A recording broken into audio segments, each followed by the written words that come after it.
And we are. Fuck. And we. Come on. Come on, you stupid shit.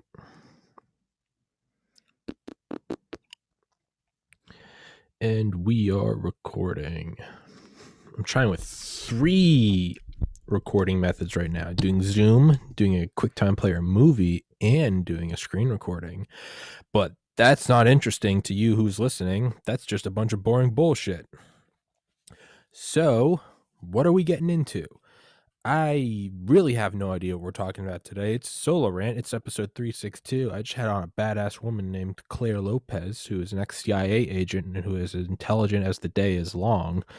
That was badass. That will actually, by the time you see this episode, that one will already be uploaded. So I'll just shut up now.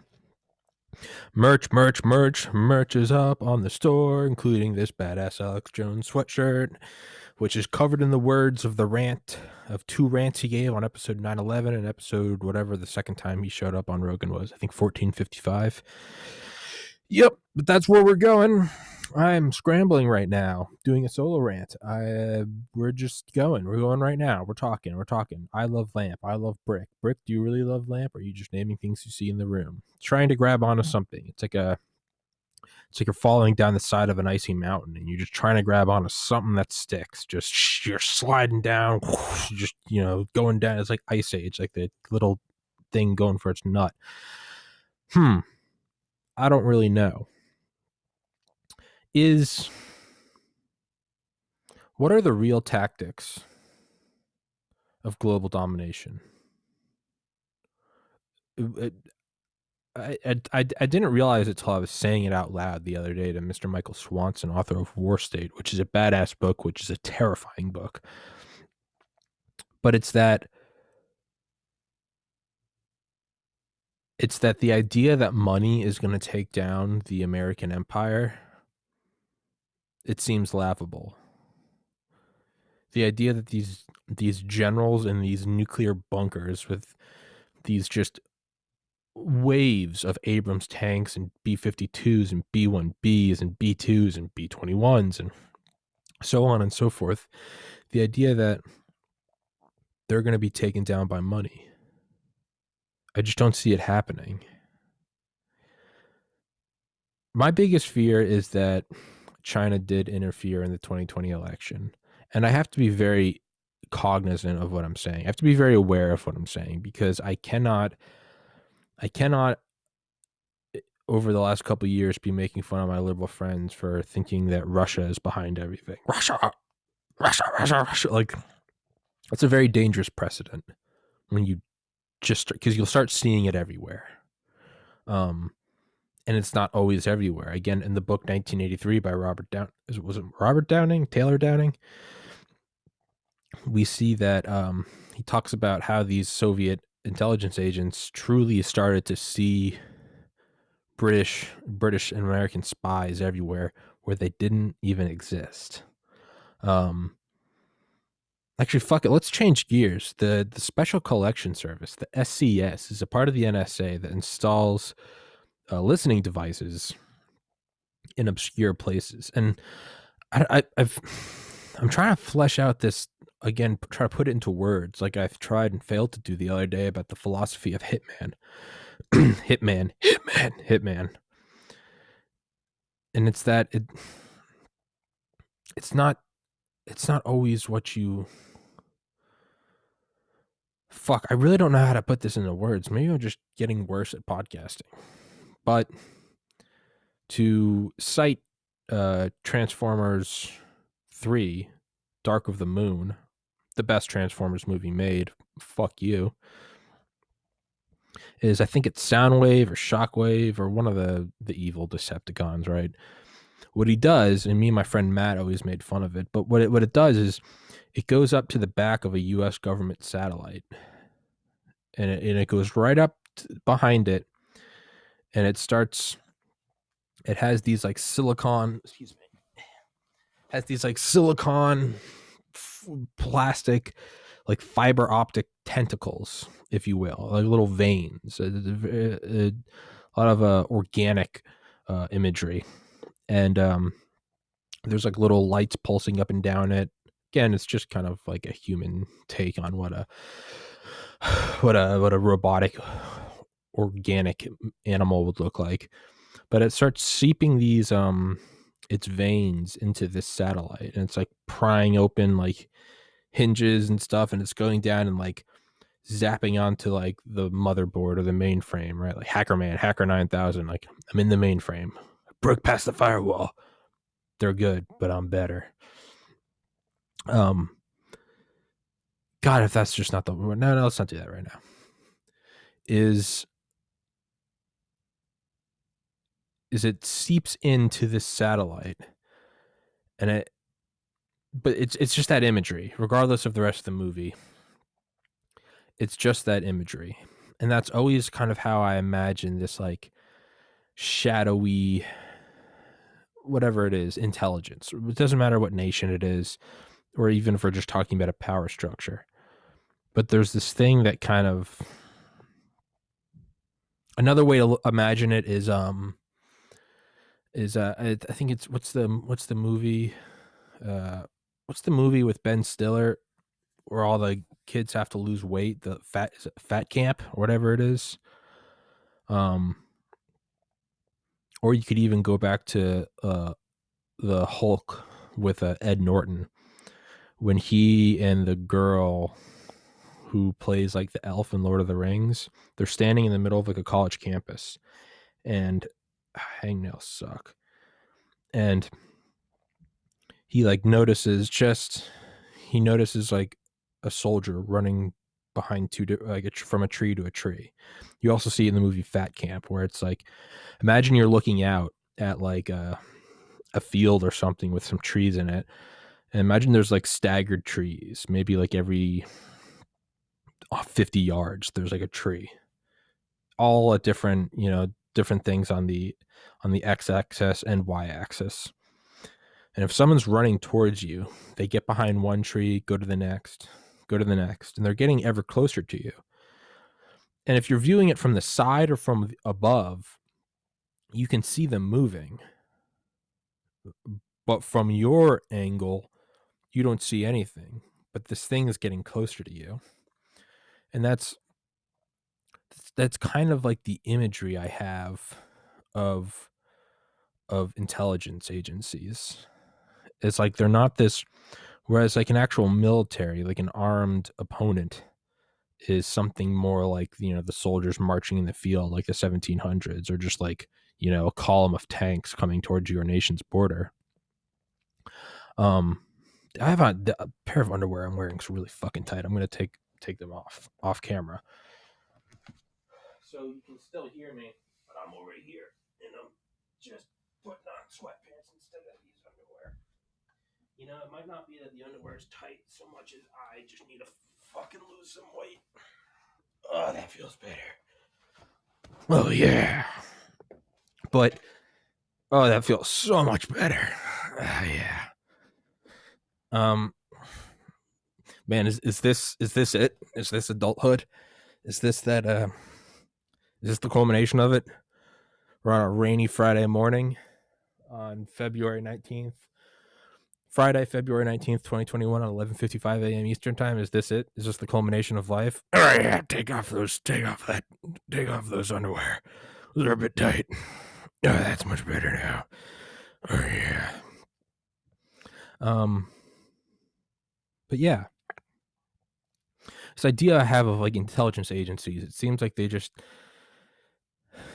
it's that back of the satellite where like no one knows you're there, but you're there.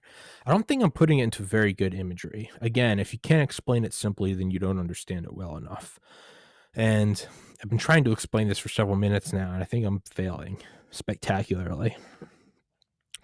But as with all solo rants, I don't have a topic. I just start talking, and I hope I grab onto something. Like I'm falling down a tree and I'm trying to grab onto a branch, but I'm not sure that the whole spy agency thing is what I want to go on. And right now I'm kind of fumbling. I'm like juggling. It's live. I don't know what I'm doing. What am I talking about? And the more I think about it, the more I keep fucking it up. I don't know. I guess we'll just throw everything at the wall and see what sticks. I got a 15-inch MacBook Pro from September 2019. It's pretty dope. I like it. I'm gonna wait. What's that noise? Oh, it's the vacuum cleaner. That makes the same noise as my laptop does when it heats up. The M1 Max came out this past, I think, winter, and they're pretty dope. But I'm gonna wait for a 16-inch MacBook Pro with the M1X chip. I'm so excited for that. That's gonna be like my first big boy purchase. You know, when you get out of college and you get a job and you see the Instagram posts of I bought a car, it's my first big girl purchase. I'm 30 and I'm going to be making my first one because I lived at home for 5 years like a stunted retard. But here we are. I mean, I don't know, this podcast, this equipment may be first big boy purchase, but I'm going to get a maxed out laptop. I'm very excited about it. And I don't know what I'm excited more about. The actual laptop and what it's going to be able to do, or just the fact that I'm capable of making a big boy purchase. I don't have to justify it to anybody. I can just buy it. It might be that. It's a very liberating feeling that I'll just be able to get this thing and not have to justify it to anyone. It's a very odd feeling, but I like it. I don't think I'm going to get the Xbox Series X because I was talking to a guy last night and he said that the Series X really didn't blow him away. And to me, that's just unacceptable. A new console is supposed to be a religious experience. There's something, a new game is one thing. If it's a new game in a series of games that you've been playing for a long time, Grand Theft Auto, looking at you, those are supposed to be like blown away experiences too, right? Very disappointed with Hitman 3 in that it's a great game. It's a fantastic game. But I really don't see a step above Hitman 2. I mean, it really seems like they did all the same video. It'd be like if I recorded 100 episodes today. I somehow managed to record 100 1-hour episodes. Fuck off, just go with it. And then I released one a day for 100 days. You know, on day 90, you'd be like, man, it doesn't really seem like this podcast is making like progress in terms of quality, video, audio editing. It just kind of seems like it's the same thing. That's kind of how Hitman feels. Hitman feels like it was just a continuation of like an already good product, but it doesn't feel new. It feels like they made this and then they just, like when Rick and Morty did half a season and then they were like, and the next half is coming. And it's like, just release it, you dumb cunts. Fuck. But yeah, a new console is supposed to be, but back to the game. Let's see if I can not swear for the rest of the episode. Back to the GTA or the game. Sorry, Grand Theft Auto. I spoke about that the other day. Where Grand Theft Auto 5, it really didn't blow me away, but it kind of did. I remember the first time I played it on an Xbox One was fall 2013. My brother had it on an Xbox 360, and I've spoke about that before. But I remember me and my roommate Ben, we bought the game and we played it when we lived in the what is it called? The Eclipse. It was a place in Athens, Georgia. We did our last semester of college there, and there was something about that you know how like smell.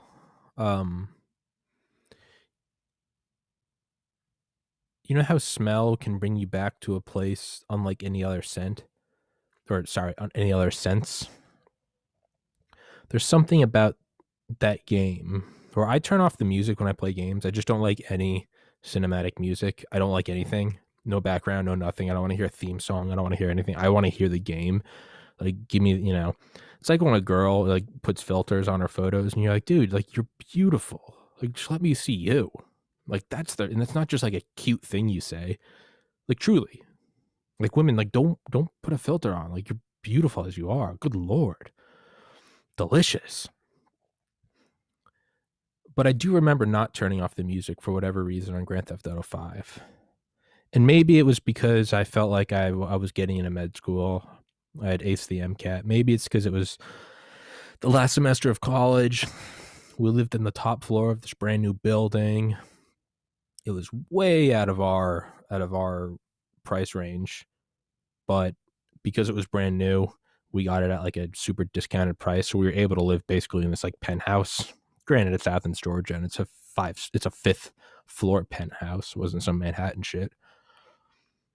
But there's something ethereal about it. And I haven't been able to put my finger on it for years. But it was very odd because that's the only time in my life, right? We always look back at things. We always look back and, rose tinted glasses. They're all, it's beautiful. You look back at high school and you remember you're like, man, but the reality is like, you knew at the time it wasn't that great. Like I vividly remember sitting with my friend David, not the David I always talk about, a different David CH. And we were in free period in our second semester, perhaps our first semester, senior year. And I remember that we were sitting there and I remember talking and us saying, this sucks. Like we're 18, but this sucks. These minutes drag by. I remember David said, and one day we're going to look back at this and we're only going to remember the good things, but we're not going to remember right now how much this just isn't fun. And I remember that conversation. I remember us saying, this isn't fun, but we're not going to remember this. We're only going to remember the fun times. Joke's on us. All I really remember from that entire semester is that conversation. That's weird. An hour a day for like 100 days, 150 days. And I only have like 2 seconds of memory. Like, where is that? It just vanished. But I know we look back and we only remember like the good things, like the great things. But, and this is a shower thought I had the other week, and I wrote it down. So it's kind of a side. I just want to put it out there real quick, just for, I guess, historical record keeping. Is we look back at memories, right, and we see them as great, right? But we say, but it wasn't actually great. I'm just remembering the good parts, which is, I mean, hey, that's a beautiful aspect of evolution, right? I was talking to my mom yesterday, referring to my grandmother and referring to putting down my dog. Is I miss them, but the things I miss are not the things that were there at the end. I miss my dog from 3 years ago. I miss that memory of the dog. The dog at the end was not the same dog. It was tired. His mind was going. He was clearly having anxiety. I would imagine some sort of dementia, probably terrifying because objectively I had to sedate him a lot. He could barely stand. I mean, truly, his muscles weren't strong enough to keep him upright. Always thirsty. His kidneys weren't working effectively, so he had to drink far more water than you normally would have to. And because of that, he was always urinating, and he'd like urinate on himself, and it was sad. And eventually, I put him down, and that still kills me. God, I miss Oscar. But that's not the dog I miss is not the dog I put down. The grandmother I miss, the grandfather I miss is the deep voiced grandfather playing backgammon with my grandmother. It's not, it's not the bedridden, cancer addled body, right? Lost a lot of weight from chemo. The grandmother I miss is the grandmother who I'd play the card game casino with me and my little brother, who would slam the table when you stole her cards, and she'd scream. That's the grandmother I miss. Well, actually, to be fair, I loved Mimi at the end as well. I mean, her mind was going. She, still all there, but just couldn't remember everything. But still sharp as a tack. Just couldn't remember everything. But God, she was still just sweet as candy up until the end. Mimi was a saint. But for the sake of the argument, let's say no, that's not the grandmother you want to remember. You don't want to remember the weak grandmother who needed help to walk 5 steps, whose memory was gone. I remember just like the the Mimi that could come out and she could shoot a basketball. I mean, she was terrible. She never played basketball in her life, but like physically was capable of going outside and, throwing the ball. But I've been thinking more that what if that's not the case? So think about it. High school. I look back and I remember the good stories, the funny times. But I know that that's not what it really was. It was a lot of anxiety, social awkwardness, confusion, just, horniness beyond explanation. And I know it really wasn't good, but I look back on it and I remember the good parts. Again, hey, what a great thing about evolution, right? Or what a great thing about how the mind consolidates memories. Remember the good things, disregard the bad. But what if that's not the case? What if it's not that when it's happening, it's bad, and you look back and you only remember the good? Well, like things settle, right? When you build a new skyscraper or a house, it still settles over a couple years. It's very slowly, maybe like half an inch a year, but it settles down into the foundation. I mean, it quite literally settles, right? You hear the creaking, like the pops and stuff in the middle of the night, and it's the house settling, right? You take a pie out of the oven, right? And it coalesces. You get the skin on top of a chocolate cream pie or something, right? It coalesces. Snow, right? You get the big fluffy snow, but then you get a couple of days of sun, and it melts a little bit, but it really, what happens is it sort of takes a more distinct form, right? The snow on branches probably blows off, the snow on top of cars is removed, but the rest of it kind of, it's like shrink wrapping something, and then you heat it up, and it kind of takes on its final form. Baby's bones growing, right? They grow and then they harden, right? The epiphyseal,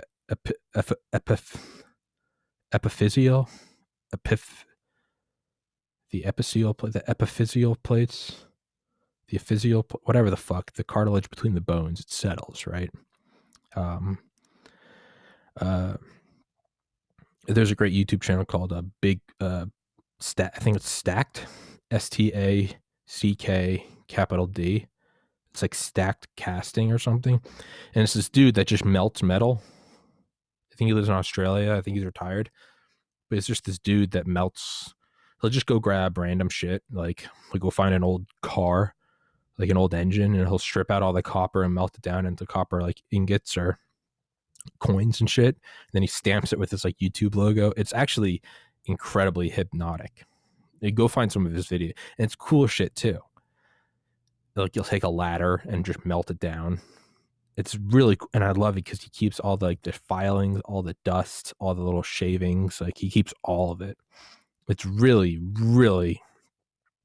I mean, he's an artisan. But he casts these things, and then you see them take form. They settle, right? Wine, let it age, it becomes the thing it's supposed to become. Well, if in all these things we see that the original, fresh out of the oven, fresh out of the womb, fresh out of the vineyard, we see that those aren't the products that are good. We say that those are the products, but now you got to add the variable of time, right? The z-axis, right? No, well, it's x, y. That's 2-dimensional. Z is 3-dimensional. What would be the fourth? How do you notify? Do you go to A? A, B, C, D, E, F, G, H, I, J, K, L, M, N, O, P, Q, R, S, T, U, V, W, X. So would it be the W axis? Is that time? But you have to have the time variable, right? Warren Buffett talking about stocks. Some things, despite tremendous efforts and energy, just take time. You can't get a baby in 1 month by getting 9 women pregnant. It just takes 9 months. It doesn't matter who you are. It doesn't matter if you're Tommy. It doesn't matter if you're Warren fucking Buffett. No amount of money. Now, I'm sure that there are probably some labs somewhere that can grow a baby in a couple days, but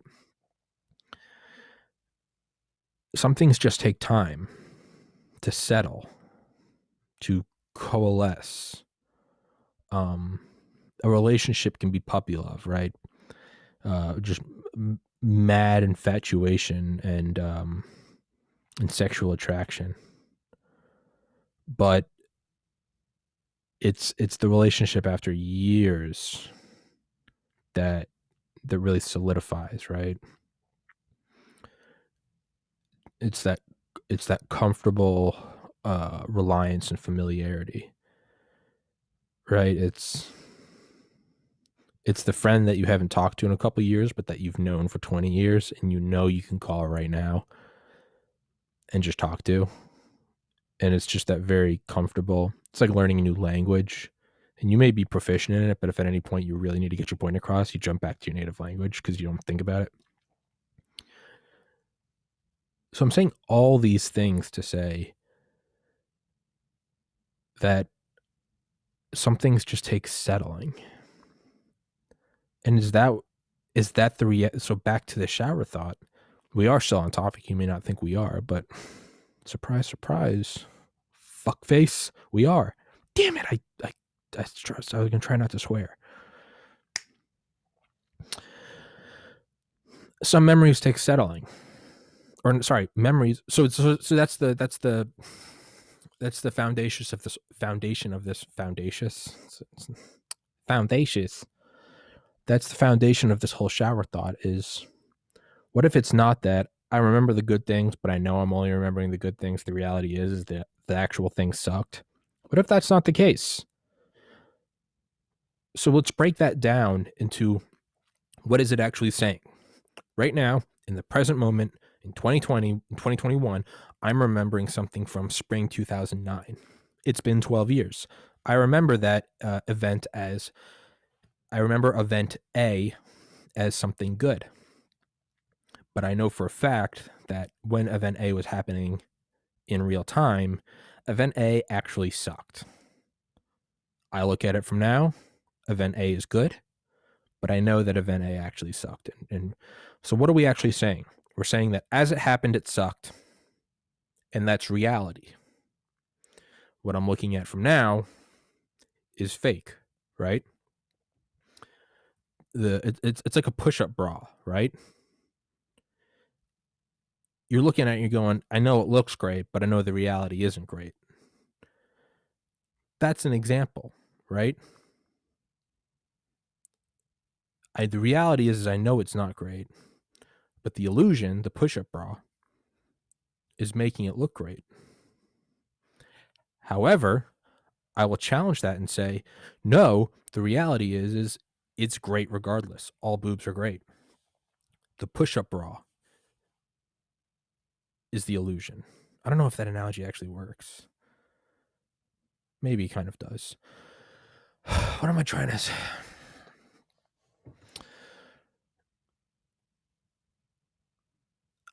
Maybe it's a difference in optimism versus pessimism. I know event A sucked, but I'm looking back at it positively. So I remember it positively, but that's a flawed memory because the reality is it sucks. Real thing is it sucks. Fake thing is that it's good. That's what I've been trying to say for the last 20 minutes. We accept as the original real thing sucked, but I remember it as good, which is fake. Reality, it was shitty. Reality, it was good. Illusion, sorry, fuck. I am really butchering this. Reality is that it was bad. The illusion is that it was good. So that says that reality is bad and our illusion is what's good, right? Why can't it be the inverse? That right there is the sentence I've been trying to get across for 30 fucking minutes.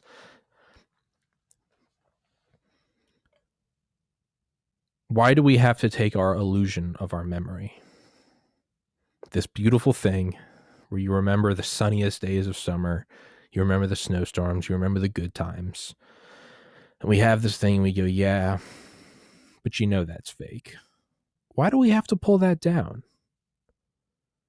Why do we have to ruin that? You know, it's like when you go out drinking, and I always have this problem where I'm like, I used to have this problem where I'd go out drinking and I'd be like, yeah, but these are just chemicals in our brain and we're going to wake up tomorrow and it's going to suck. And it's like, dude, why can't we just enjoy it now? You're 22, you're in downtown Athens. It's a Friday night in September. Just why can't you just live this now? You go outside, it's warm, you look up, you see the stars, the streets are crowded, and it's just why can't life be beautiful? Why does it have to be, but yeah, this is just drugs in our brains. Fuck off. Like, it's just so negative. So when I look back at memories, I try to switch my mindset now into how come the memory can't settle? Why can't it age like a fine wine? When a fine wine ages, you don't drink it and go, "This tastes good." But the reality is it's just grapes. It's just grapes. No, people pay thousands of dollars for a very good bottle of wine because you drink it and it's fantastic. Every sip is just beautiful. You're not craving for the next sip. You're just enjoying the present sip. It's very philosophical. You don't go, yeah, but the reality is it's just you don't play Ace Combat 7 on a 4K TV and go, this is great, but one day we're going to look back at this and it's going to suck. You don't pull out your brand new iPhone and go, this is fantastic, man. In 20 years, we're going to be making fun of it. No, you enjoy the high refresh rate. You're 60, 90, 120 FPS. High resolution, 1440p screen, bright, high battery. Just, it's, the new app updates and you change it around and the haptics are great. Sure, it's a fun thought to maybe say in passing, or maybe when you're like high, you're gonna be like, man, one day this is gonna be just like old school walkie talkie. Sure, but you don't destroy it for what it is. Like when I first plugged in this camera, and I think it's in like the 300s. It's like episode 30 something. I never even tested it. I just plugged it in and started recording. And you can see the first instances I look at it, and I think my first words are, holy shit, wow, because it's crystal clear, right? And now I look back at it, and this, now I look at it, and it still seems pretty clear to me, but it's not mind-blowing.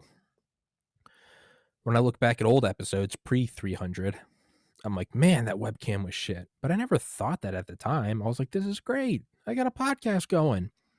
I mean, I remember I thought it was big dick swinging when I finally, at first it was just the background was just a Bowflex.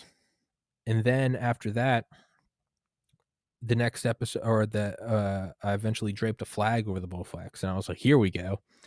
And then I turned the desk around for episode 50 when I had on Comstock for the first time, and I hung the flag behind me, and I was like, now we're really rolling. And then I got a leather chair instead of an old World War I rocking chair. Now and I was like, oh, now we're really going, right? And then I stopped compressing it to 540p because originally I was like, I'm just gonna save all the podcasts on my laptop, and it was like, oh, my sweet summer child. Now the podcast, even compressed from 4K to 1080, it's at like 3.6 terabytes now. Like, no bullshit. I mean, it's 3,600 gigs. This is a 256 gig laptop. And so I stopped compressing to 540 and I took the step and I started putting it in externals like a big boy. And I was like, now we're really going. We got an external hard drive, right? Then I discovered that if I put it through iMovie and I clicked the little wand, it would not. I always thought the wand, it was like in your photo library in your iPhone, or if you're like a subhuman and use an Android, I'm not sure if they have those. But an iPhone, if you click the image, and you can edit it. What you can do is you can click the little wand, obviously, and it kind of it balances the exposure, the highlights, the contrast, the shadow, the vibrance, the saturation, the black point, the white point, the tint, the hue, the definition, the clarity, the sharpness, the vignette, the noise reduction, the brilliance. I think that's it. But it levels them all out so the image looks If it's overexposed, it'll make it darker. If it's dark, it'll make it lighter, blah, blah, blah, blah, blah. and it makes it kind of pop, right? It makes the color a little better. Um, I didn't know that you could do that with iMovie, where you click it and like I thought it just did it to the video, which I don't care about. Like, I mean, dude, I'm whiter than snow. Like, I'm not doing this. I'm not uploading this as like an Instagram, like Kim Kardashian, where they put on the filter that makes it look like your skin is made of plastic. Like, I don't want that. Like, this is who I am. Deal with it, right? But I didn't realize clicking it made the audio sound a lot better. So I was like, oh, okay. So now I do this. So sometimes it really fucks up the saturation and it makes it look like I'm trying to edit it. I don't give a fuck about the image. What I care about is the audio. So so that was the next step, right? Putting in the audio, making the audio better. I was like, okay, now we're really rocking and rolling. All right.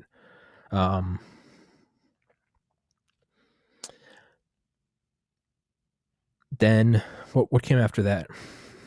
After that was the original Shure microphone I had, the little silver metal one.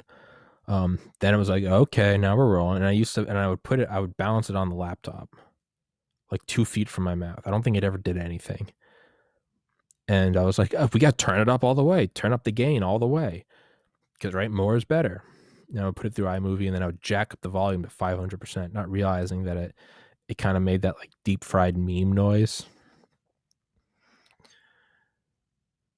The next evolution after that was getting more hard drives. And actually, I was like, maybe I need it to be redundant, because I realized one time I accidentally lost part of an episode. I deleted it. No, it was with Rob and JP, and it somehow ended up deleting like the first half of the. That's what it was. It was out on Rob and JP. You can go back and find it.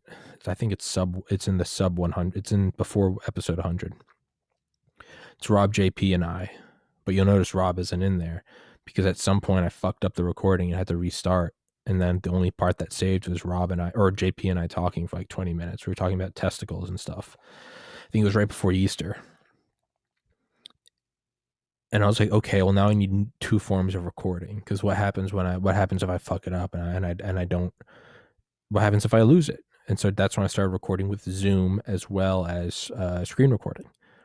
So I get 2 different files. The Zoom, it's much lower fidelity audio, lower video quality, but it's a second form. When I had on Mike Durant, episode 95, I Zoom recorded, I screen recorded, and I propped up my phone and my iPad on either side. You can't see it in the podcast, but I had them up, and I had those recording because I was like, I do not want to lose this interview with Michael J. Durant, who I'm never going to get again. I hope I do, but I was just like, let's prepare for the worst.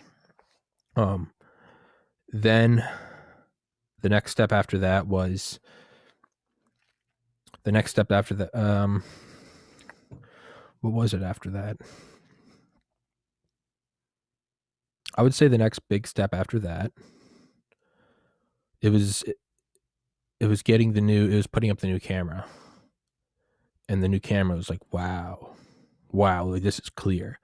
But it also made me realize just how like kind of shoddy it looked. I just had the flag, and then you could just see like the wall with some like cords. So then it was put the black sheets on either side. And then it was put the lights above, get some good illumination. And then it was the microphone. And I was like, okay, it's all coming together. The point of this whole thing is saying, though, is that at no point did I look at the greatness of perceived greatness, asterisk, as I looked at it and said like, oh, it looks better. And I never once said to myself, nah, this is shit. One day you're going to look back and this is just going to be shit.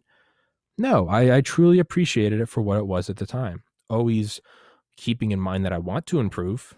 There always needs to be room for improvement. If there's no room for improvement, well, then you're failing, because there's always room for improvement. If you're not improving, that's your own flawed perception that you've perfected something.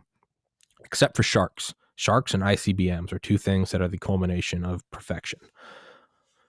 They have reached the termination of their evolution. Maybe not ICBMs, but sharks definitely. And right now, this is episode 362. Like, I'm still tickled. Like, when I see, how bright the image is now, And granted, I could make the image brighter in the old ones, but it hurt my eyes. I had to put lamps right behind the camera. It would give me migraines. Now I have these diffuse lights that are above me, and I can't even see in my periphery. Now, if I go focus on it, I can, but I can't even see it up here. And the lighting is much better. The microphone, fucking with the gain and stuff, and I put the tripod, and it's right in front of my mouth. I'm sure one day in the future I'll figure out a way that it's not covering my face.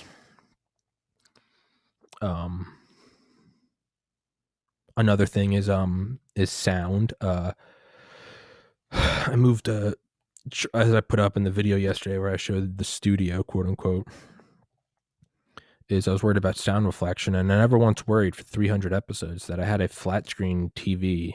I mean, I can touch it. My finger's on it right now. That's what she said. You just can't see it. It's off screen. That's what she said as well. She says a lot of things. She's a hoe. It's just, between you and me. A little more restaurant. But not realizing that was a flat reflective surface for sound. And then I put these, thanks Roger, shout out Roger, actually shout out Roger's wife, I think, saying, hey, you don't need to buy those expensive sound absorbing panels that you hang up on the wall. You can just get moving blankets. They're thick. So I doubled them up on top of that flat screen. I put 2 tripods back there, tripods from Mitzi, shout out Mitzi. I moved a bureau right there and a filing cabinet right there, and I doubled everything up with moving blankets. It greatly reduces the acoustic reflection. It's not perfect, but it greatly reduces it. I really didn't notice it now when I turn on that fan. When I take off the black mat and I pull it up over the TV to play some video games, when I take it off, you can even just hear the fan reflecting off of it.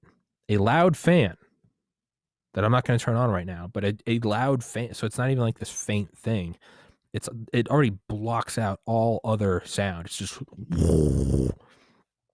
even with that on, and something as faint as the reflection of the noise of a fan. You pull up the mat, and then you can just hear this like shh, and it's reflecting. It's reflecting off that right there, and you pull the mat back down, and it gets quiet. So there are all these tiny little things I found that just keep moving it along, and with every iteration, with every gain of function of the podcast, I don't look at it and say, yeah, this sucks. I'm going to look back at it and it's going to suck, because you can't do that. There's always room for improvement. I never want to stop improving, right? I mean, up until the day I die, it's, I'm sure Rush Limbaugh, rest in peace, Larry King, rest in peace.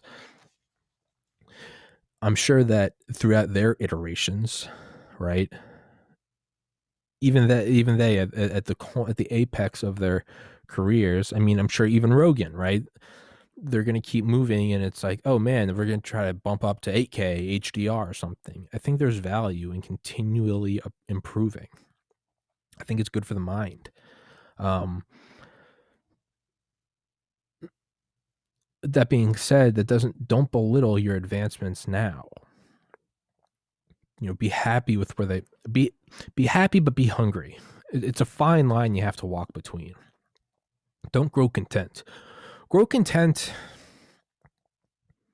in that be grateful for what you have. I try to do that when I'm meditating. I try to be like, hey, think of every time.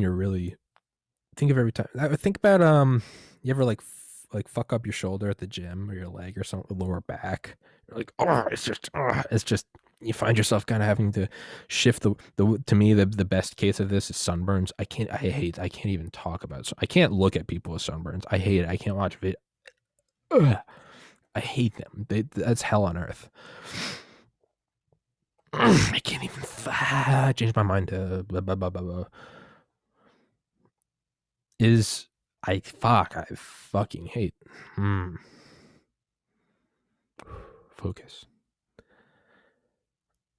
Think about something where you have that's very painful. And then when you have it, you think, man, I never, you never notice it until it's there. Like, have you ever had just like blinding back pain? I've only had it like twice in my life where like you can't even stand. I mean, and there's no position that you can settle in that, doesn't hurt. It's like like leaving like when I got my tonsils out, it was like if I stayed completely still, on Vicodin with like ice packs, it didn't hurt. It hurt when I swallowed. That's what she said. That she should not be saying that. It should be a loving act. But and vice versa, it shouldn't, and he shouldn't hurt to eat. It should be a loving act.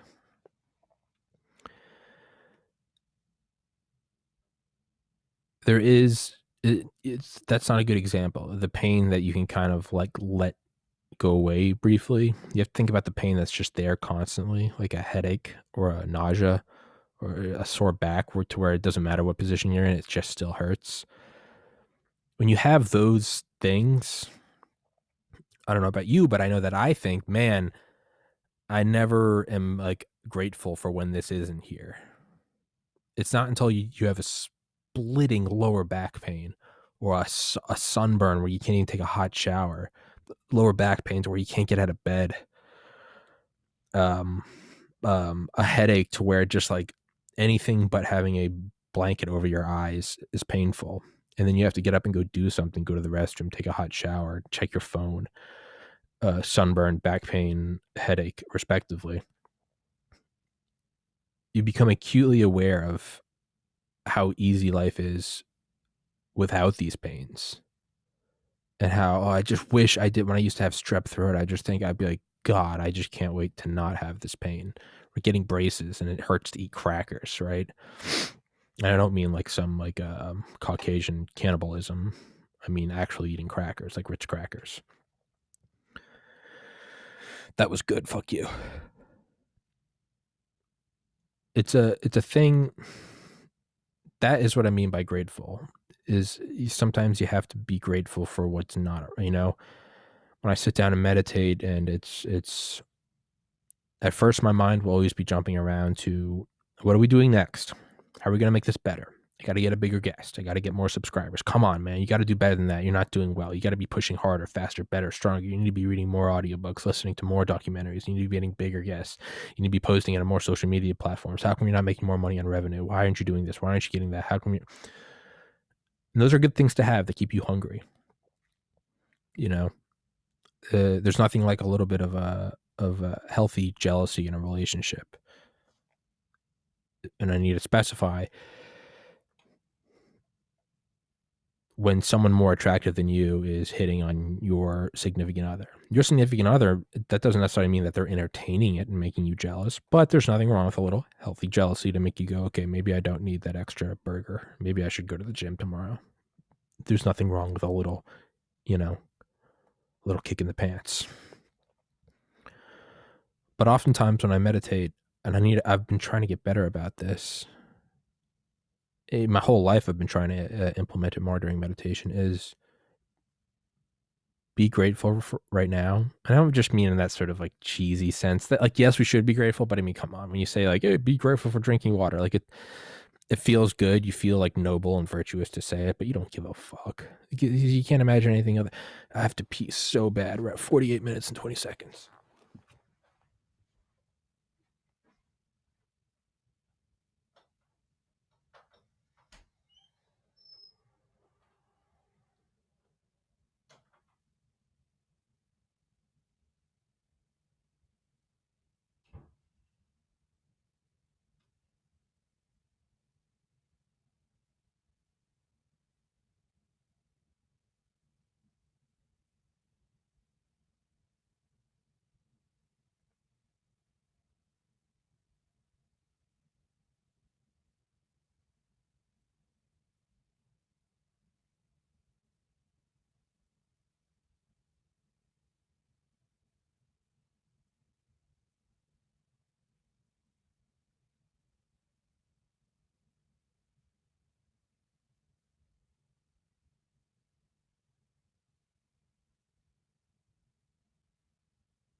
So how long is it? Wow, that's a full minute break for the bathroom.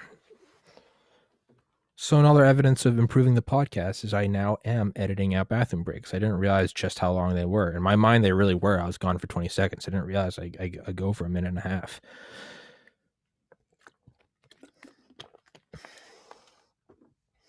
Now, that doesn't mean that I'm going to go in 6 months to edit out bathroom breaks instead of doing whatever.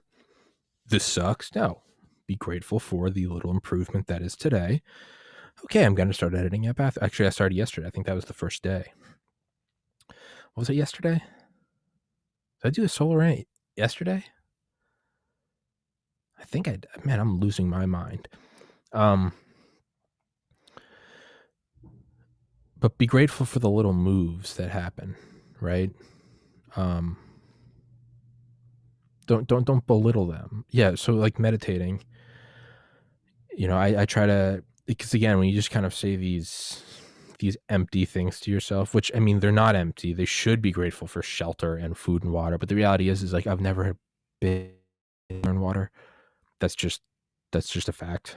I can't even pretend to be humble in that sense. I just haven't. So instead, I try to go back to pains I have experienced, and we've all experienced our own pains. And I don't think any of us have experienced greater than others. I think there's subjective pain. Whether you're a trust fund baby that never has to work in a life, but your pain is that you don't have a close relationship with your father, or whether it is you're growing up in a war torn village in Africa, and you watched your mom be murdered. Right? Yes, one of them is objectively worse. It's good to keep that in mind. However, there's nothing wrong. Don't belittle your own pain. And that's what I've been trying to do more is understand that all of our pains. But the point is like I'll talk to people sometimes and they'll be like, man, Tommy, I'm complaining about this, but I don't know what it'd be like to lose a sibling. And for many years, I in my mind, if not vocally, I would be like, no, you don't know what it's like to lose a sibling. Fuck you. But I realize now that like, dude, that was my battle. That was the cross I had to carry. I only know what it's like to lose a sibling that's 2 spaces older than you. My older brother only knows what it's like to lose a sibling 1 space older than him. My younger brother only knows what it's like to lose the oldest or the 3 spaces above him. My parents know what it's like to lose a child, and I'll never know that. They'll never know what it's like to lose a sibling to suicide when you're 23. It's like we all have our own things, and I don't know what that's like. So I try to be grateful for when meditating to where I'll go back to real pains and really try to kind of focus on them and not bring them back from the dead and open those wounds so much as try to remember what they were and how they're not here right now. And how there were times in my life where I would just dream, just daydream about the day when this is all a distant memory. And I look back now and I'm like, oh yeah. Like, remember that hell? Remember getting a call that your brother's dead? Remember coming back home and how you could almost feel the death in the air? There was just like an otherworldly coldness in the house, even if you had a heater on.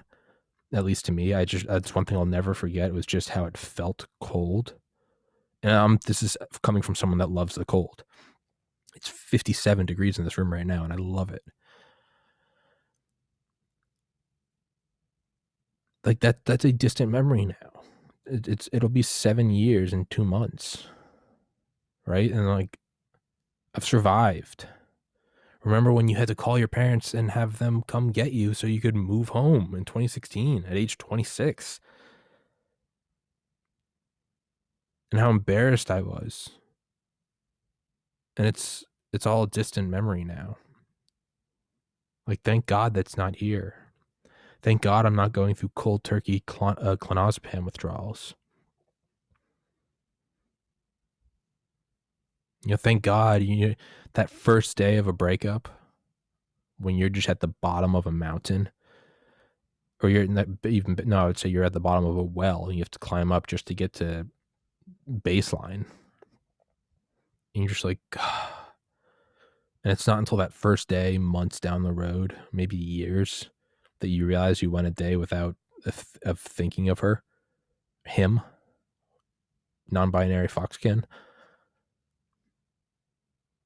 and how easily we just kind of accept it as like the new thing without truly dwelling on how grateful you should be. This morning was so like sitting there, I'll be sitting there in bed and I'll be like, I'll be meditating. I'll be like, hey, you don't have a blistering sunburn right now. Move around, move your skin around. Doesn't feel like hell. Like, okay. Hey, you're not having an anxiety attack to the point where you can't even talk.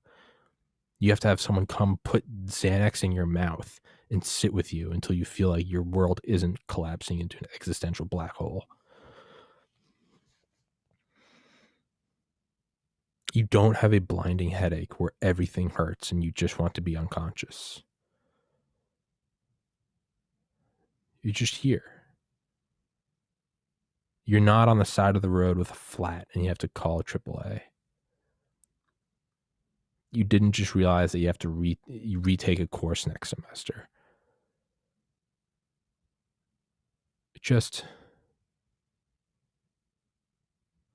It's not there right now. And appreciate where you, so to me, the best example is working at a liquor store. And just what am I doing? I'm putting liquor on shelves. I just, like a true arrogant, spoiled, self-inflated douchebag. I think I'm so much better than this. It's like, hey, dude, do you need to take that slice of humble pie? No, you're here. You're working right now. And I used to just think, man, I'd come home and I'd still be in my liquor store shirt and I'd be like, have to pep myself up and be like, all right, we got a podcast right now. Or I had to finish up a podcast. Be like, all right, man, let's wrap this one up because I got to go to work. And there'd just be these brief moments where I'd be like, I cannot wait for the day where all I do is podcasting. And I would think of it as like this world I couldn't even imagine. Like, how great would that be? Because even when you get 2 days off from work, you can have that brief experience of what it would be like. You wake up when you want to wake up, you go to the gym, come back, get meditation, prep for a podcast, and woo, let's go. But even that, that's not a true experience of it. Yes, on paper it is. You podcast, then you play video games and listen to an audiobook of the next guest you're having. Gucci, right? But there's a bigger component that you can experience. Because if you have 2 days off, what's something that you're thinking about? I gotta go to work on Monday. Fuck. And for 2 days, you get to experience what it's like to just do podcasts. And this is, for me, this is the nirvana, I would imagine.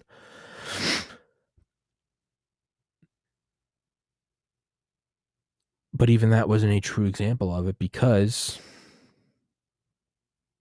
whenever the day would come that I truly did just have to do podcasts, that life would be void of the, I have to go to work on Monday. And it was unimaginable. And then starting on October 25th, I think that was my last day of work, or it was like my first day of officially just doing podcasting when I got to quit. And it's still very hard for me to like wrap my head around. Like it's not that I have to go to work in 2 days and right now I just get to do a solo rant podcast. Like I don't have to go to work in 2 days. I don't have to go to work in 4 days. I don't have to go to work next week. Like that's fucking insane. And this is what I mean by being grateful. Like remember that. I'm talking to myself now. I always am. But remember that, Tommy. You don't have to go to work, deal with an asshole customer, have to hold it in, like when you hold in a date on or a fart on your first date, it's like you can't go have diarrhea in the employee bathroom because it's connected to the main floor and everyone's going to hear you and you open the door and it's going to reek So you just kind of have to put out like a half shit, and you're just like, God, I can't wait to go home and shit. Like, I don't have to do that. Days where I have a headache and I didn't sleep well enough, and I'm just a manager's being not chill, and the sun's coming through the window in the morning, or maybe it's 5 p.m. and it's just really piercing through, and you just fuck, and you're trying to, hey, you can go do this, and you're just like, like when I'm out changing the marquee, hey, come by for your Malibu coconut, and you're using a long like mop pole with a magnet on the end, and it's raining, and you're like, what am I doing with my life? I'm on the side of a highway in Maryland at 10 a.m. soaking wet. Industrial trucks are driving by delivering whatever to fucking Walmart or some grain silo, and I'm changing the magnetic words to so you can come in and get your high noon seltzer. And it's like, what am I doing with my life? I'm the guy right now that people drive by and you go, at least I'm not him. And it's so right now, like, what do I have to do? I'm going to do this podcast. And then I got to prep for tomorrow. I got a cool one coming up, but I'm actually not releasing it tomorrow. You'll know when it releases. It's going to be sexy. It'll be released in the next like 2 weeks, probably. Well, now I'm blowing it up. That's going to be the biggest thing ever. It's not. It's a time. It's fuck you. It's special to those that it'll be special to, and the rest of you go away. But even right now, so like that's the realization I had this morning, where I woke up and I didn't have time to go to the gym. And I know the whole, you shouldn't say don't have time. Change it from I don't have time to it's not a priority. So therefore, when you say I don't have time to go to the gym, I can say the gym's not a priority. And when you say that out loud, you realize that's not true. And you really just got to put in the hours to go get those abs. I mean, you got to do what you got to do. Or to me, the non-negotiable thing is sleep, because without sleep, the rest of the day sucks.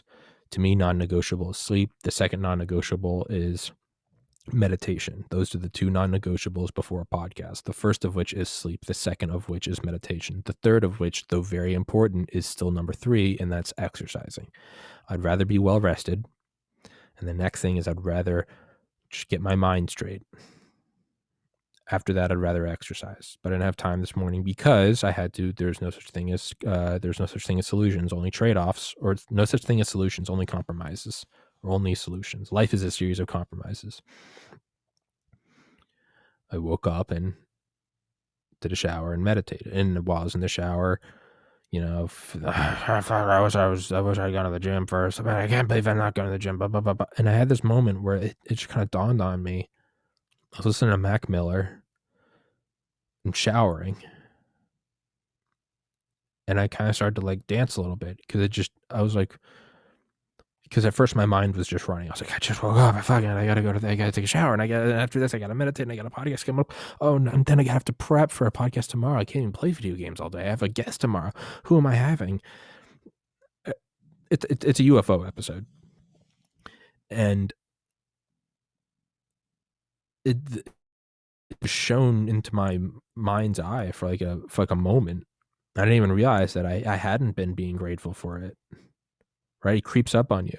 When I first had to stop working at the liquor store, or when I first got to stop working at the liquor store, every day was like, I do podcasts. This is awesome. And it still is that. And sometimes I get lulled into not being grateful. And I'm like, I got to put it. I'll find myself bitching to my friend. I'll be like, dude, I have 3 podcasts tomorrow. And she'll be like, dude, you set your schedule and you can cancel. And there's no manager where they can say, well, can I speak to your manager because you canceled? No, I am the manager, bitch. She was like, dude, you. And I'm like, oh, yeah, it's just me. And I realized that's just recreational. Maybe I like to bitch and vent because that's how we feel human. Even when nothing's wrong, we still. I can remember one time sitting around some like and uncles and cousins and stuff, all up at the lake house. And these were all like super conservative people like myself. But I remember they were just like, man, I was at Walmart and I was looking for the right oil and I couldn't find it. There's all these different brands of oil. And it's like, how many brands do you need, guys? I mean, come on. But these are the same people, if there weren't that many brands, they'd be like, these dirty fucking socialists. And it's just like, maybe we just want something to bitch about, man. And so I realized that, oh, I got long nose hair. Oh, maybe we just want something to bitch about. And so I find myself bitching about the podcast sometimes, but I think that's more of a recreational bitching where it's kind of fun, right? It's like what Rogan says about recreational outrage. It's like a lot of us, whether we know it or not, or acknowledge it or not, or can even begin to entertain it or not, is that a lot of us just watch the news because it's a recreational outrage, because there's no real outrage in our life. So when you go, they gave how much money to the endowment of the arts, and blah, blah, blah, and it's like, do you just want something to bitch about? And what a blessing it is that we can have recreational bitching, because there is no real bitching. What a blessing it is that we can go to war online with people who want to identify as a dragonfoot, because we don't have a real war of, Japanese dive bombers taking out aircraft carriers, right? But the point is I was in the shower listening to Mac Miller, and there was this brief moment where it was like, well, fuck, I got to do this podcast, and then tomorrow I got to have on this woman, and we're talking about UFOs, and I need to go over her book tonight. And then I was like, stop. What am I showering for? A shower and meditation for? Oh, well, I have a woman who's coming on, Claire Lopez, and we're going to talk about her time in the CIA. That alone, just that, regardless if it's a pop, you're going to go talk to a woman that was in the CIA for 20 years? That's badass. Number 2, oh, it's also going to be a podcast. 3, you're making money off this podcast. 4, and then after I have to prep for my UFO guest tomorrow. That's my homework. It's not OChem. Well, I loved OChem. It's not calculus. Your evening is, well, I got to wrap this podcast up so I go to the liquor store, because I really got to just stack that Jack Daniels Black, whatever the fuck it is. No, it's like, dude, you really gotta crunch, because you gotta learn all about UFOs tonight. And that's what I'm doing for a living. I'm getting money from this, finalizing a contract. I'm moving out of my parents' house. Like, dude, embrace it and love it for what it is. God, I mean, like, this is a dream. Like, this is a dream. I remember I used to think, man, once the podcast starts making money, the first thing I'm going to do is put it back into the podcast. I'm going to get better equipment. Yeah, you're here right now, looking at this dope webcam with dual light rings and a microphone with a stand and a whatever Focusrite and Cloudlift are. But I have those things,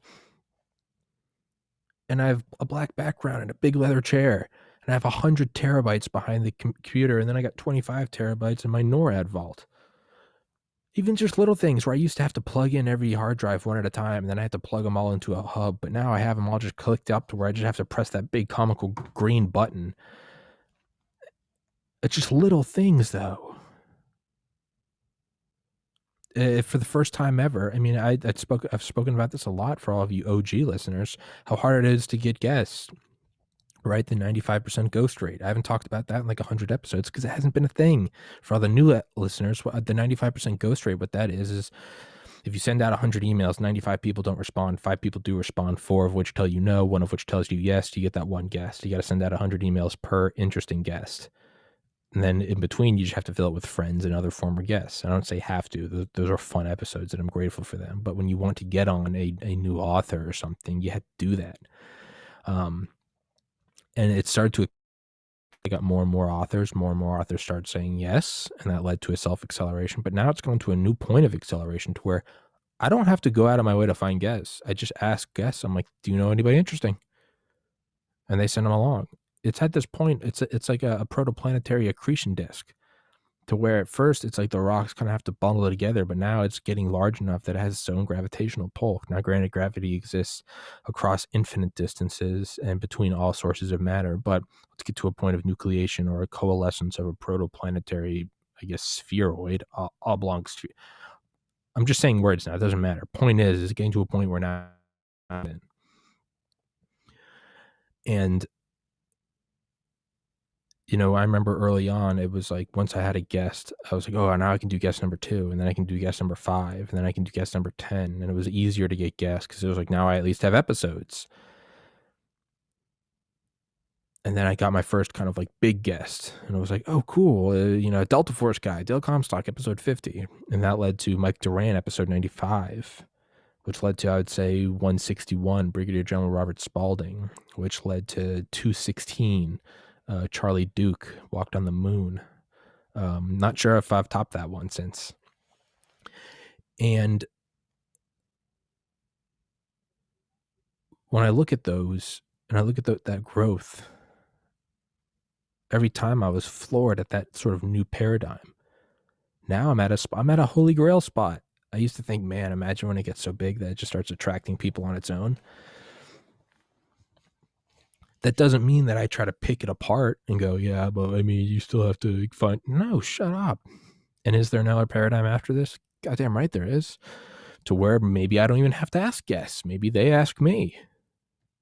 And to the point where, I mean, what if the podcast gets so big that that's not just a distant idea? What if that's the norm? That's just the standard operating procedure. Guests ask you and you get to curate them. What if I don't even have to do it? What if I can hire someone one day as they bring on guests? They get me and I just have to show up.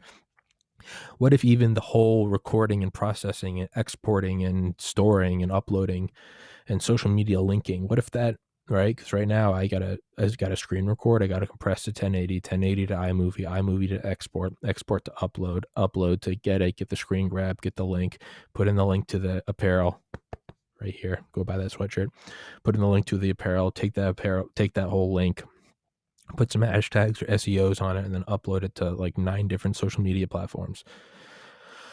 What if one day I have someone that just does that for me? What if it gets to a point where I just have to show up, talk, and then leave? And it brings in money. And sure, that's where I want it to go one day, but don't belittle it for what it is now. Don't, comparison is the thief of joy. Don't let it rob you of your love for it now, your pride in it now. And I every day I try to do something more for the podcast, and I get very proud of it. It probably hasn't been since college that I've really had this level of pride in my work, where it would be a hellish semester, but then you'd see that GPA just tick up a little bit, and just one more thing added to the resume, an A in OChem, an A in biochemistry, an A in whatever. And you feel pride when you look at it. And that's what I feel, looking at my own apparel store. Okay. There's a podcast apparel store. Fully functioning. Exists as an LLC, I think. It's incorporated as a tax ID. Like it's completely linked up to the Shopify system. You go in, you can use Amex, MasterCard, Amazon Pay, PayPal, Apple Pay. And it's like, whoa. This thing's real. It's real. It works. Granted, it hasn't sold anything yet, but, that's coming. So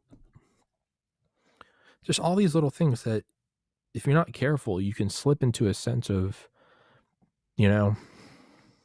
like maintenance with a drug addiction. What used to get you high now gets you buzzed, and what used to get you buzzed now makes you just feel normal. And what used to make you feel normal now just lowers the withdrawals from terror to slight discomfort, right? Let's be grateful for what is here now, and how for so long I just dreamed of this, and it wasn't even just a waiting game. Happen. And then not only that, it wasn't just that he had to make it, right? You don't just wait until you get into med school. You got to make it happen. You got to put in the work, the thousands of hours of work. I mean, truly, literally, the thousands and thousands of hours of work, of studying, of researching, of volunteering, of applications.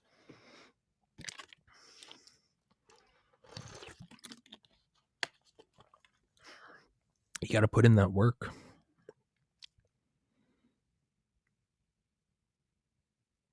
But so you don't just wait to get in med school, you got to put in the work.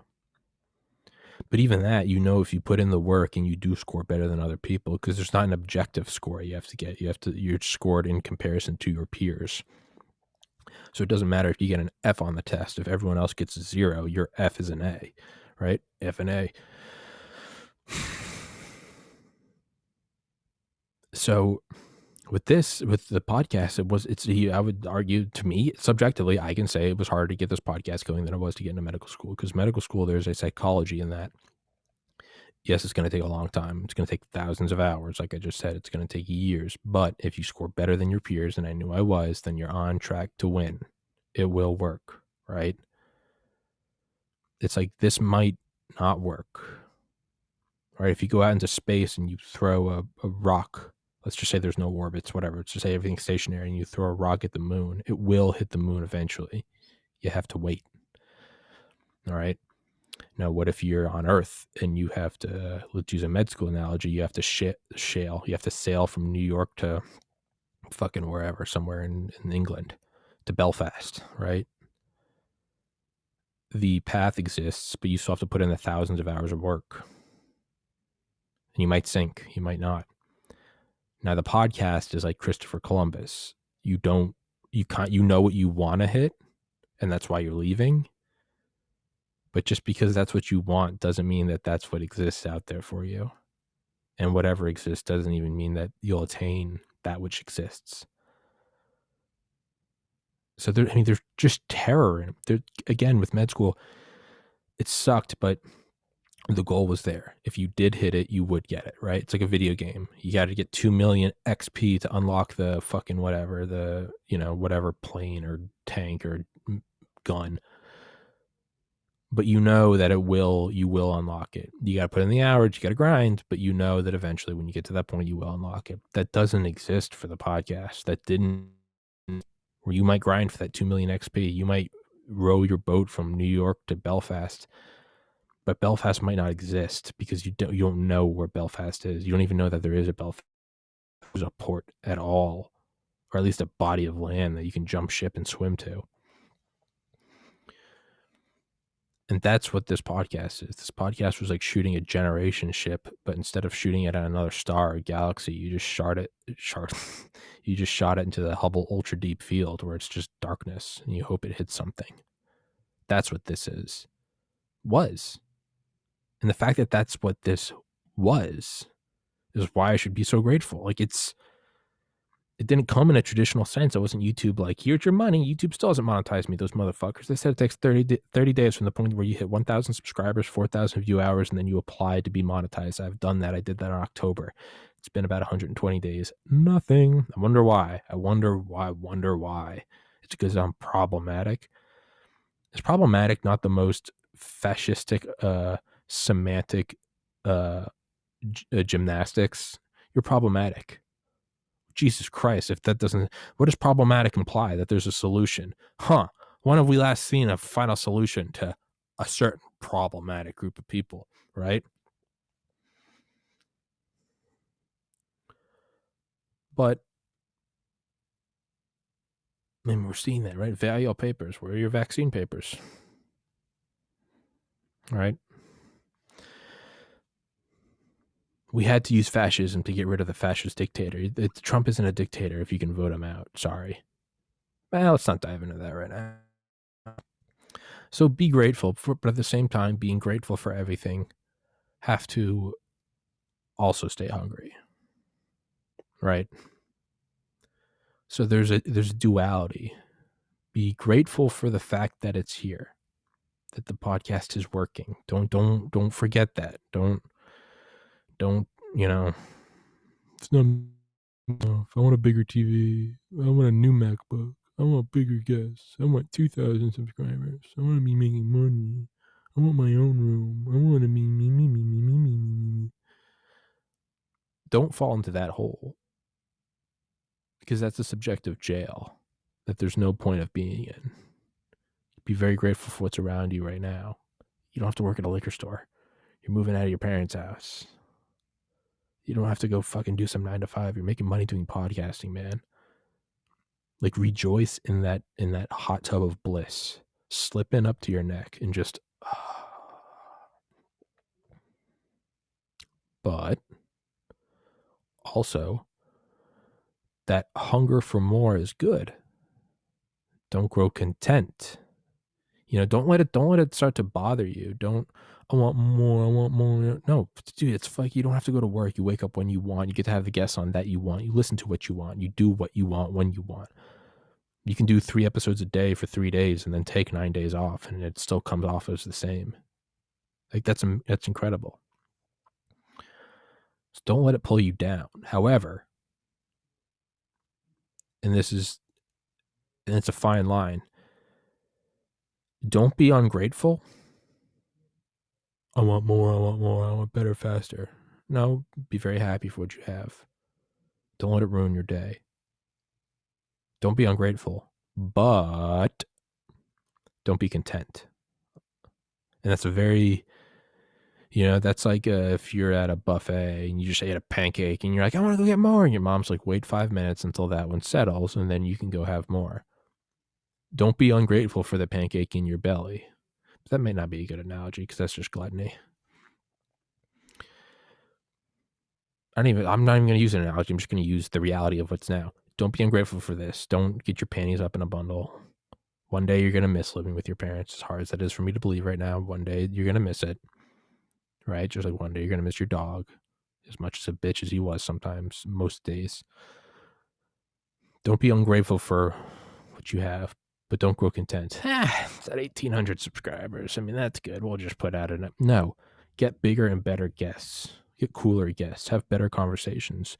Boost up the audio. Get a more crisp image. Get better Ethernet so you can upload it faster. So for time-sensitive episodes or concerning current events, you can get them up quicker.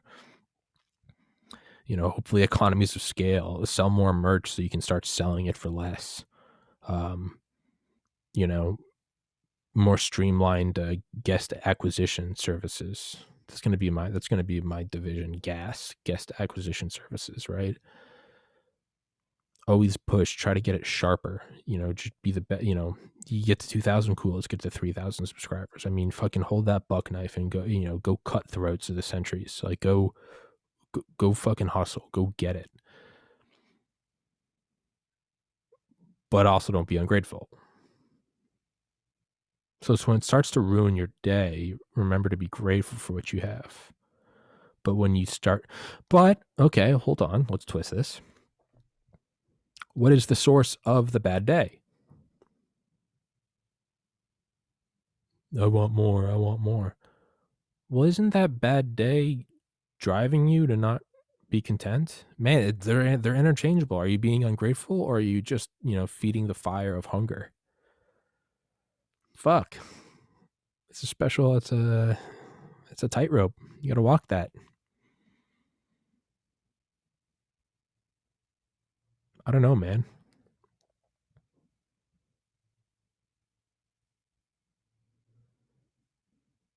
Who knows? I don't know. I certainly don't know. So I don't really know what the rant was. And I don't really care. I had a much needed realization that, like, oh yeah, this is awesome. Keep pushing. Don't slow down. I want this thing to bring in hundreds of millions of dollars of revenue. I want to change the face of mental health. I want to be able to make massive donations to MAPS, the Multidisciplinary Association of Psychedelic Studies. Like, I want to, I want to discuss things. I want to bring up the past of America and the CCP and China and the Soviet Union and the KGB and the CIA and weapons programs and bioweapons programs and atrocities. Like, bring light to that, make people realize how important it is that America gets the next tallest fucking skyscraper. Like, we need that. But also be grateful. Look how badass all the shit around me is. This is like a dope little studio, but at the same time, it kind of looks like it's a cave, like a Taliban cave, and maybe you need to get your own place to get a better studio.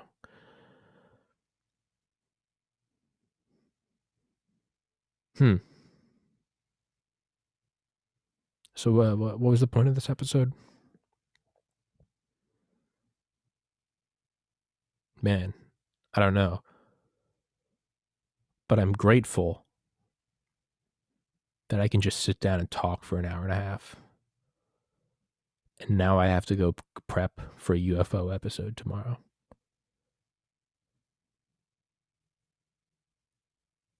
Life is absolutely incredible. I'm not addicted to drugs. I'm not wallowing in defeat after getting dumped. I'm getting ready to move out. I've healed and grown massively since my brother's passing. The podcast is making money. I have a merch store. I have a dope microphone.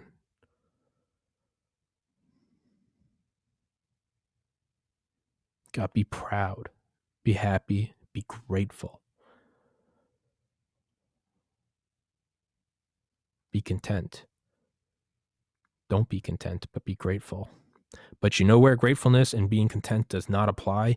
New consoles. Jesus Christ, the Xbox Series X should blow me the fuck away. Microsoft, shame on you.